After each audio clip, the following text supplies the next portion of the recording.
In episode 4, we finally see that Carol has this forbidden pull towards Zoja. So that raises a question. If she feels that way, then why choose her for that drug test? A test that can actually harm someone. And what's going on with this man from Paraguay? Why is the show framing him like that? How is understanding him supposed to help us understand Carol?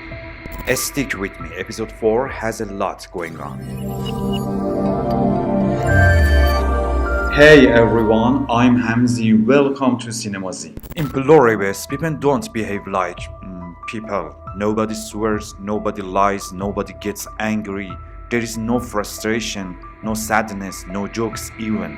And that uniform calm tells you something. If nothing cracks, then who is actually? It's like the show is rebuilding the idea of the human being, pointing at the part of us history keeps trying to deny. Episode 4 pushes that theme even deeper. Let's see where this twisted chapter takes us. Gilligan slowly revealing his hand. For me, this episode was fascinating because we watched two immune characters searching for truth in completely different ways. One is the man from Paraguay, the isolated guy Carol talked to on the plane. He stays away from them. He sits alone, scanning frequencies, waiting for something to make sense. He refuses their food. He puts his body through discomfort.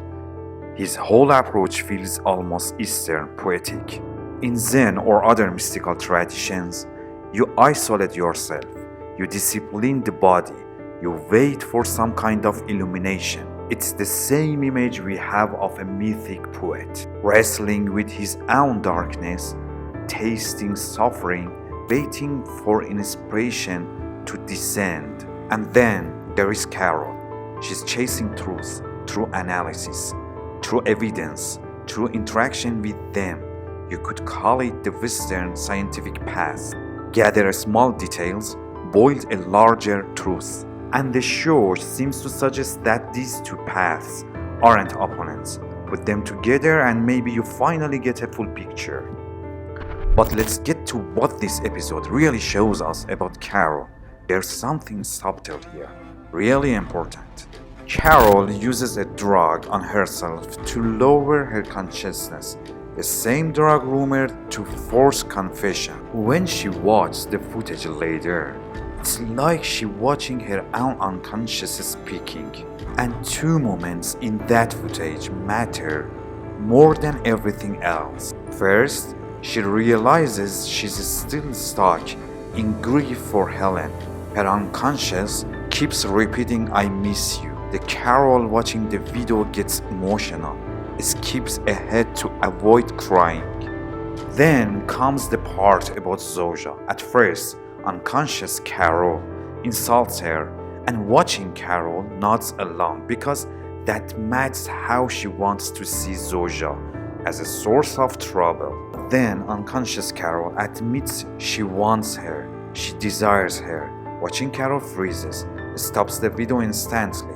That's her limit, and in that moment she also knows the drug works because her unconscious just confessed the one thing she can't face. When she throws the memory card into the toilet, she's basically rejecting the truth, denying it. Her conscious mind can't handle that desire. Not while she's still grieving Helen, not while Zoja is one of them, the people she currently sees as enemies. So when she needs someone for a risky confession test, she chooses Zoja, same woman she apologized to minutes earlier.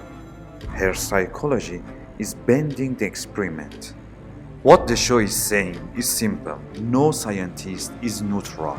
You can't separate identity, trauma, or desire from the work. Even science is shaped by the people who practice it, by their blind spots and their past. Pluribus keeps circling back to individuality because that's the heart of its story. Two other scenes matter a lot. In the interview with one of them, Carol learns Helen didn't like her novels, but hid it to keep her happy. And later, we learn Carol was sent to a conversion camp to correct her sexuality and make her straight. She says the counselors there were the worst people I have ever met, and they always smiled just like you do. So her anger toward this forced sameness isn't philosophical, it's personal, lived, violent. Maybe a part of her even wanted Helen to stop her from writing those shallow novels. In episode 1, we see she hates them. Maybe she kept writing just to keep Helen pleased. And that's exactly the kind of self-erasure she now sees in them, and it terrifies her. What about you? Did you enjoy this episode? What stood out to you? Share your thoughts in the comments. I always learn from you. Hi, Carol. Thanks for watching Cinema Z. See you in the next one.